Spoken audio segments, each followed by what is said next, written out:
Pessoal, é o seguinte, momento de ativar modo Olimpíadas. Hoje eu já sofri um monte aqui, já tô, ó, uniforme do Brasil, isso aqui é o uniforme quando eu fui para os Jogos Parapan.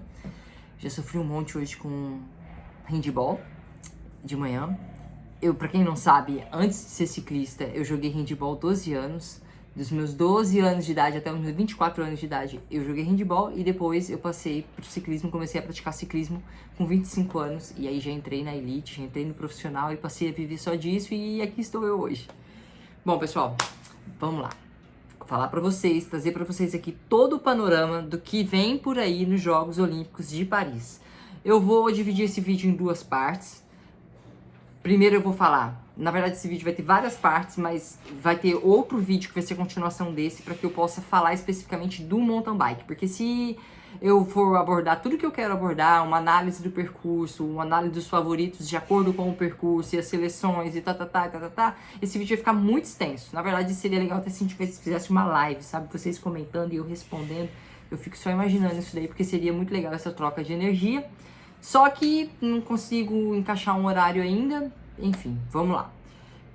Essa parte do vídeo eu vou trazer para vocês as datas das provas, quais as provas, e vou focar especificamente no ciclismo de estrada, trazer para vocês o percurso, uma análise do percurso e também os favoritos, tanto masculino quanto feminino. No segundo vídeo eu vou abordar o percurso do mountain bike, masculino e feminino, e também os favoritos do mountain bike. Então, hoje eu vou postar só esse. Amanhã, sexta-feira, eu trago para vocês tudo sobre o mountain bike, tá? E no sábado já tem prova de contrarrelógio individual. Como o ciclismo de estrada, através do contrarrelógio individual, é primeiro, por isso que eu vou postar esse vídeo primeiro. Aí, a gente segue essa sequência. Bora lá, então. Seguinte, pessoal, ó, quais são as provas que a gente tem nos Jogos Olímpicos? Prova de ciclismo de estrada, que é a prova de resistência e o contrarrelógio individual, o BMX, mountain bike, XCO, nós não temos XCC nas Olimpíadas, pelo menos ainda, tanto masculino quanto feminino, e as provas de pista.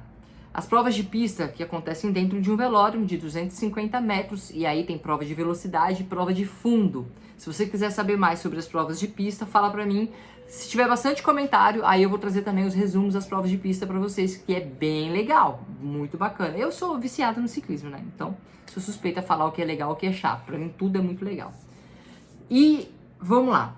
Brasileiros. Quem vai correr os Jogos Olímpicos? Quem vai representar o nosso país? Especificamente no ciclismo de estrada e no mountain bike. No mountain bike, Raíza Golão, que acho que vai para a sua segunda Olimpíada, e o Langalinski, primeira Olimpíada. No ciclismo de estrada, Vitória Magalhães, a Tota, e o masculino, o Vinícius Rangel. Quais são as nossas chances? Vou falar isso para vocês mais pra frente. Quais são as datas dessas provas? Ah, detalhe, no ciclismo de pista nós não temos representantes, infelizmente, tá? Quais são as datas das provas? A prova de contrarrelógio individual, masculino e feminino, irá acontecer no dia 27 de julho, sábado agora já. Prova de mountain bike no dia 28 de julho, o masculino, e no dia 29 de julho, desculpa, o feminino, e no dia 29 de julho, o masculino. Então, sexta, sábado, domingo, tudo tem corrida, né? Aí, no dia 3 de agosto, vem a prova de ciclismo de estrada masculino. E depois, no dia seguinte, 4 de agosto, a prova de ciclismo de estrada feminino. A partir do dia 4, né, ou seja, dia 5, 6, 7, 8, 9, 10 e 11, começam as provas do ciclismo de pista. São as provas em velódromo. Beleza? Então vai ter corrida aí para os próximos 15 dias. Tem mais um detalhe, acabou as Olimpíadas, já tem Tour de France Femme. Acabou o Tour de France Femme, já vem a Vuelta. Acabou a Vuelta, já vem o Mundial. Acabou o Mundial, abstinência, porque aí o ciclismo para, principalmente o europeu, né? Então eu vou começar aqui pela prova de contrarrelógio individual feminino, que vai acontecer no sábado. Feminino. E quais são os principais favoritos na prova feminina? Incontestavelmente, Chloe Dygert, americana, nas casas de aposta, ela deve estar assim com 98% das apostas. Ela é atual campeã olímpica, mesmo vindo de um acidente seríssimo que ela sofreu no Mundial de 2019. Ela é a atual campeã mundial também e vem se preparando especificamente nessa temporada para os Jogos Olímpicos. Ela corre o ciclismo, o contrarrelógio, ela corre o ciclismo de estrada e ela corre o ciclismo de pista. Ela é uma peça fundamental e esperança de algumas medalhas para os Estados Unidos nas Olimpíadas. E a gente sabe que os Estados Unidos é uma potência olímpica, então esse é o foco principal dela da temporada. Uma outra favorita que eu posso citar para vocês é a Ellen van Dijk, uma holandesa que também já foi campeã mundial, que estava muito bem nessa temporada, porém a Ellen sofreu um acidente durante um treinamento e ela teve uma fratura no tornozelo. Fez o treinamento indoor. Há poucos dias ela falou que estava em condições de competição. A Holanda é uma seleção fortíssima e a gente sabe que tem muita coisa, tipo assim, não é simplesmente o atleta, olha, eu tô bem pra ir. Não, você tá bem pra ir, mas você tá bem pra ir pra ganhar ou você só tá bem pra ir? Porque pra Holanda, o bem pra ir não é o suficiente, de acordo com a seleção que eles têm. Eles têm uma seleção muito forte, então com certeza ela tá bem pra ir pra ganhar.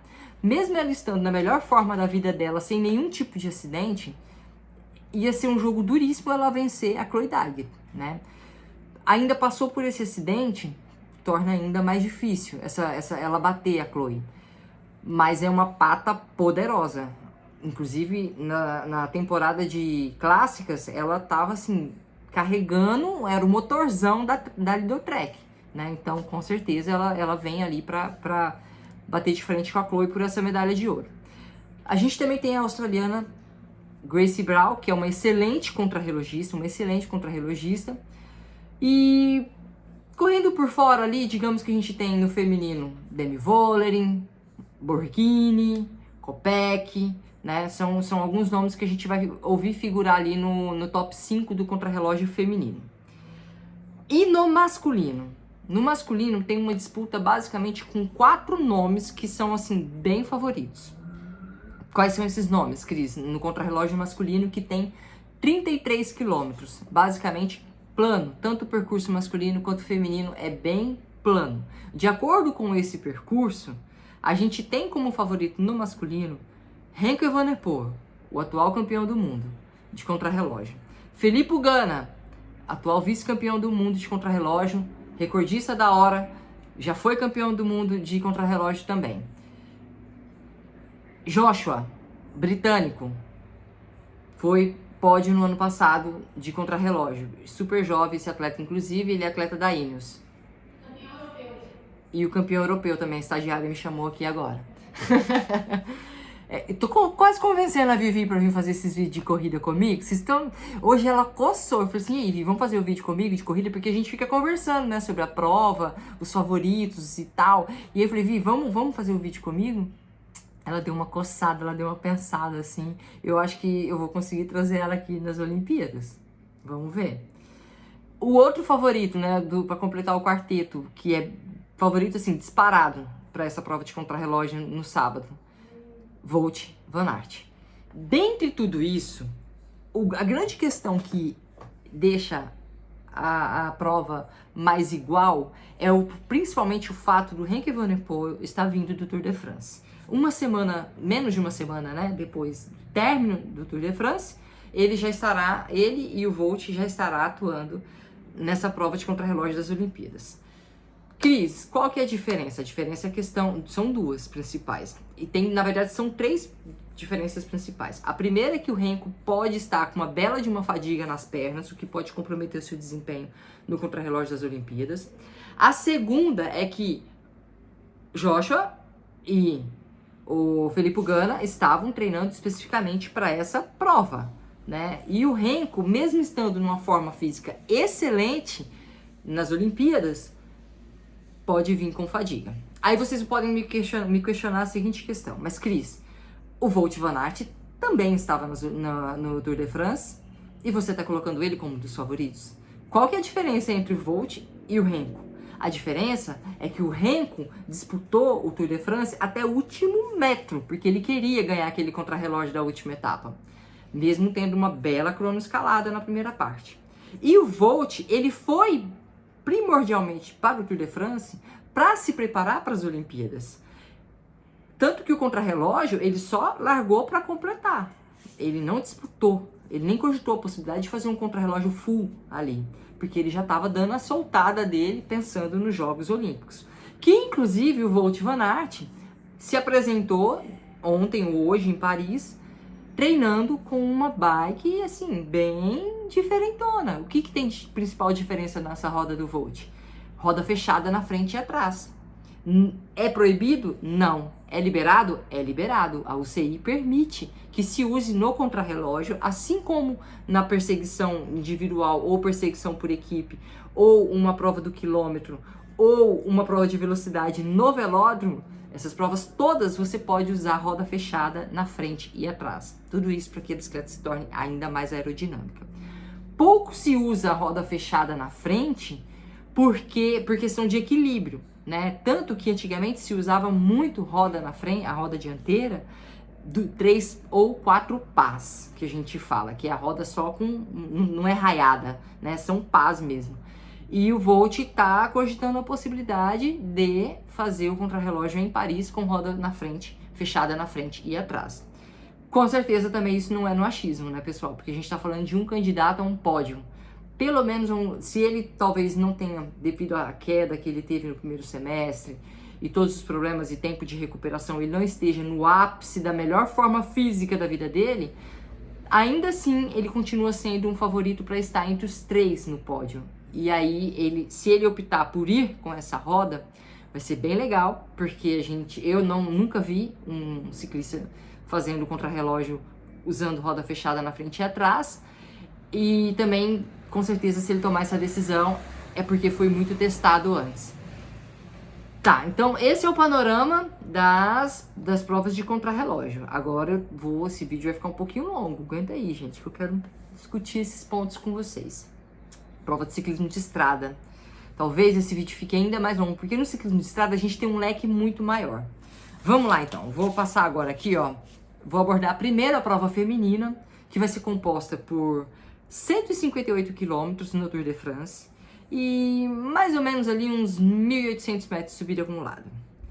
Não é um percurso duro, tanto masculino quanto feminino no Tour de France, não, nos Jogos Olímpicos. Tanto masculino quanto feminino não é um percurso duro, não é um percurso seletivo, tá? Alguns quebra-canela ali, alguns pavês, 1,5 km com 5% de inclinação, aquelas rampinhas mesmo pra você subir sprintando e acabar com as pernas lá em cima, sabe?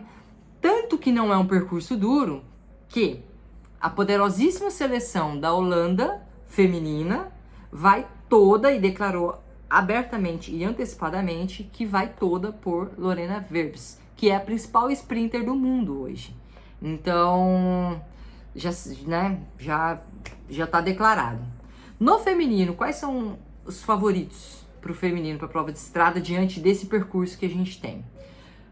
A Holanda tem uma seleção assim que qualquer uma pode vencer. Lorena Wirbes, Demi Vollering, Marianne Vos e Ellen Van Dijk. A Ellen Van Dijk é a que menos tem chance de vencer na Holanda, é uma contrarrelogista que tem um motor absurdo e com certeza pode colocar qualquer uma dessas atletas aonde ela quiser dentro do pelotão e dentro da prova. Bélgica, da atual campeã mundial Lotte Kopecky. Todas por Lotte Kopecky. Isso é inquestionável. A grande questão é que as gregárias da Lotte Kopecky, elas estão muito abaixo, por exemplo, das gregárias, quem for gregariar uma Holanda, quem for gregariar uma Itália, quem for gregariar uma Grã-Bretanha, ou uma França, e por aí se vai. Há uma disparidade de nível muito grande no ciclismo feminino belga. A Lotte Kopecky, ela é absolutamente fora da curva e as outras atletas que estão ali com ela na seleção são medianas. É necessário falar isso e você pode me questionar, Cris, mas então como que a Bélgica está levando 4 atletas para uma Olimpíada se só tem a Lotte Kopecky e o resto são atletas medianas? A Lotte Kopecky é uma atleta absolutamente fora da curva. Ela hoje é entre as 3 melhores atletas do mundo em qualquer prova que ela for. Pista, ciclismo de estrada, até mesmo num contrarrelógio, ela vai fazer um bom contrarrelógio. Eu cogito ela num top 5, num top 6 de um contrarrelógio. Então, ela soma muito ponto para a seleção belga e aí consegue colocar 4 atletas nos Jogos Olímpicos. A segunda seleção, a outra seleção que também é muito forte nos Jogos Olímpicos de Paris feminino, Itália. A Itália vai com Silvia Persico, Elisa Balsamo, sprinter, Elena Cecchini vai gregariar e Elisa Borghini. Elisa Longo Borghini. A Bálsamo é uma das melhores sprinters do mundo e há uma grande chance dessa prova ir para o sprint, tanto que a Holanda vai para trabalhar para levar essa prova para o sprint, porque a Verbis é a melhor do mundo. A Borghini é uma atleta muito completa, então ela pode estar numa fuga e pode sprintar muito bem nessa fuga, ela pode ajudar muito a Bálsamo no lead-out, enfim, é uma seleção, e a Persico é uma all-rounder, é uma atleta rápida, mas que também passa muito bem por esse tipo de percurso, com esses quebra-canela, com essas partes de pavê, que ela corre cyclocross também. Então, a Itália tem um time muito forte também. Um outro time que eu acho que é muito forte é a Grã-Bretanha. Na verdade, um time mediano, mas que tem uma peça forte. É a Grã-Bretanha, que leva a Lizzie Deignan, campeã mundial, quinta colocada no campeonato mundial do ano passado. Então, e ali é todas por uma Lizzie Deignan. Então, torna-se ela ainda mais forte. E a gente sabe que a Grã-Bretanha também é um país que valoriza muito os Jogos Olímpicos. Medalha de Jogos Olímpicos é muito importante.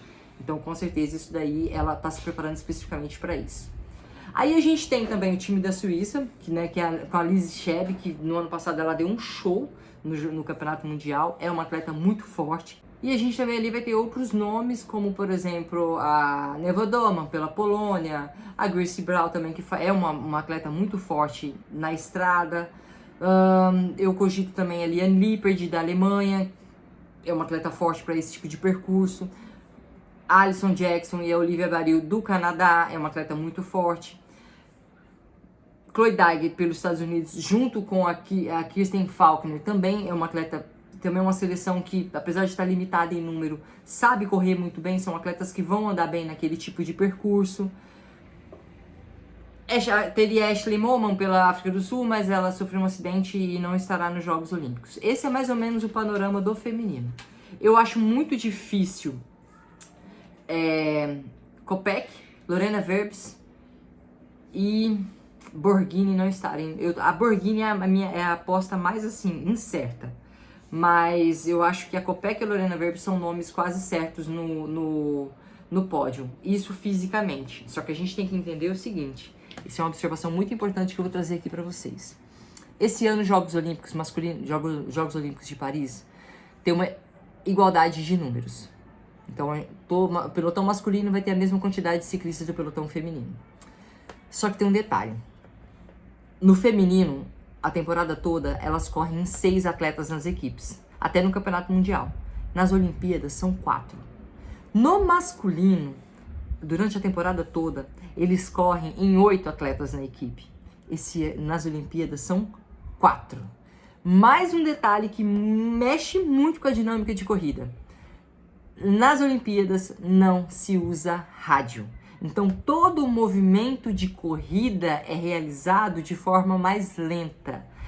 Como assim, Cris? Se um atleta ataca, o time que está no carro, o apoio que está no carro vê, ele já fala no rádio, atacou, fulano salta. O time todo já sabe que fulano está saltando.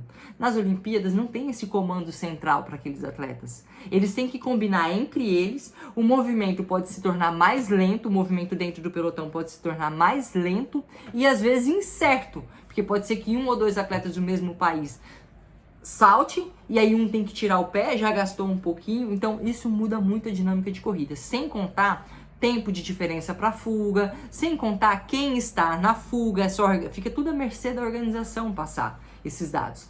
Tanto que no ano passado, nas Olimpíadas de 2021, Tóquio, no feminino, teve assim uma grande surpresa, né, com a vitória da Anna Kerschhofer. Ela saiu numa fuga, o time da Holanda deu uma de sonsa, porque ele tinha uma briga interna. A Van Vleuten era a grande favorita para a vitória e eles não se movimentaram. E a Van Vleuten passou na segunda colocação a linha de chegada, comemorando, achando que era a primeira. Ela não sabia que tinha uma fuga, ninguém avisou que tinha aquela fuga, e ninguém fez nada para buscar aquela fuga, e a fuga chegou e foi isso.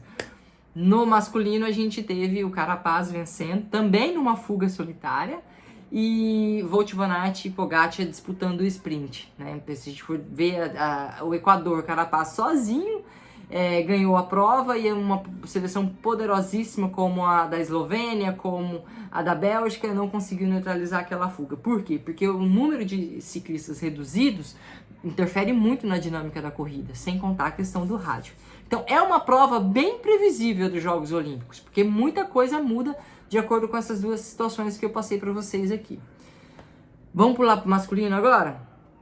Prova masculina, pessoal, 273 quilômetros, 2.800 de subida acumulada. Plano. É uma prova plana para esses caras, é plano. E aí, o que mais mata é que é uma das provas mais longas da temporada, né? 200, é uma das, não é a mais, tá? Mas é uma das provas mais longas da temporada, com 273 quilômetros. Quebra-canela, rampetos, 1 km para lá com 5.5, outro quilômetro para lá com 6.1 de inclinação, e é basicamente isso. Vamos ver as seleções? Vamos lá então. Seleção mais poderosa de todas, e é inquestionável, é a seleção belga. Quem que vai pela seleção belga? Remco van der Poel, Wout van Aert, Tige Benoot, Jasper Stuyven. Olha o time. Qualquer um pode ganhar ali. O Tige Benoot que vai ser ali, né, que ele vai mais trabalhar, mas de resto, Jasper Stuyven, Wout, Remco, não tenho o que falar. Quem vai bater de frente com a Bélgica? Obviamente que Holanda, todos por Mathieu van der Poel, é o foco principal da temporada dele, é o foco principal da temporada do Mathieu van der Poel, os Jogos Olímpicos. E aí tem uma questão muito importante que é assim, ó, a Holanda larga com 3 atletas, Van der Poel, o Van Barle e o Dan Hul. É 3 para 1. Então, são 6 pernas para 2 pernas ganharem, é todos por 1. Na Bélgica já se divide um pouco, porque o Remco pode ganhar, o Jasper Stuyven pode ganhar, o Wout pode ganhar, então, né, a coisa mexe um pouquinho. A Eslovênia iria com um time absolutamente forte também, se não fosse a desistência do Pogacar, que eu já abordei no vídeo anterior. Um outro time muito forte, França, que também eu acredito que vai todos por 1. Por quem? Alaphilippe.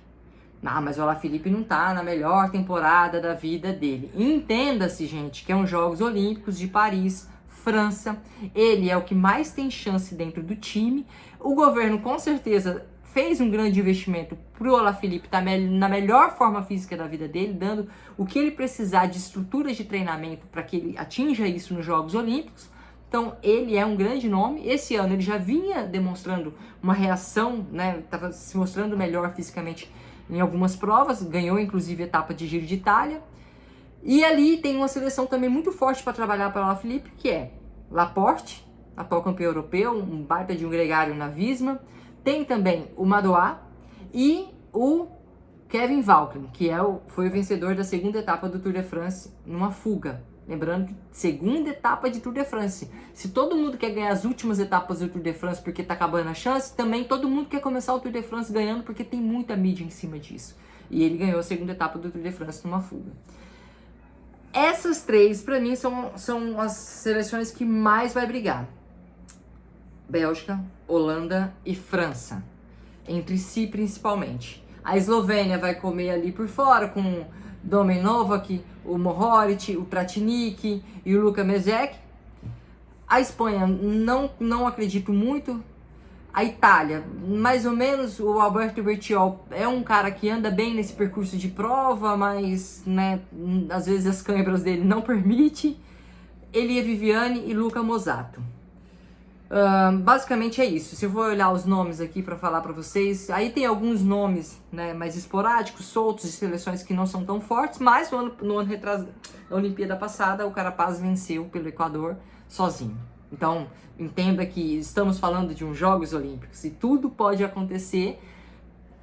São poucas vagas, né? Não é um pelotão com 160 caras que vai largar. Isso também muda a dinâmica da corrida, porque o pelotão é reduzido, é menos gente para trabalhar.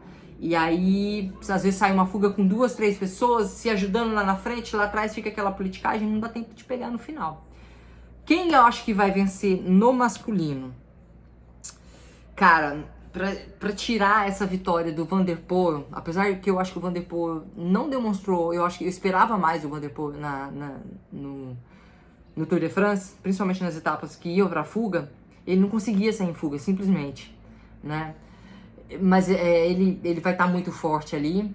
Eu boto muita fé no Volt e no Alaphilippe, com certeza. Esses 3 nomes eu acredito que vai se apresentar muito bem. Só que a gente sabe, repito, que tudo pode acontecer. Fala pra mim, pra quem que você torce no masculino e no feminino, no contrarrelógio, no ciclismo de estrada. O vídeo ficou longo, mas para trazer todo o panorama que eu queria trazer para vocês, eu não tinha como mudar o contexto e eu acredito que eu ainda deixei de falar algumas coisas que eu tinha pensado previamente. Próximo vídeo eu vou trazer essa abordagem só do mountain bike.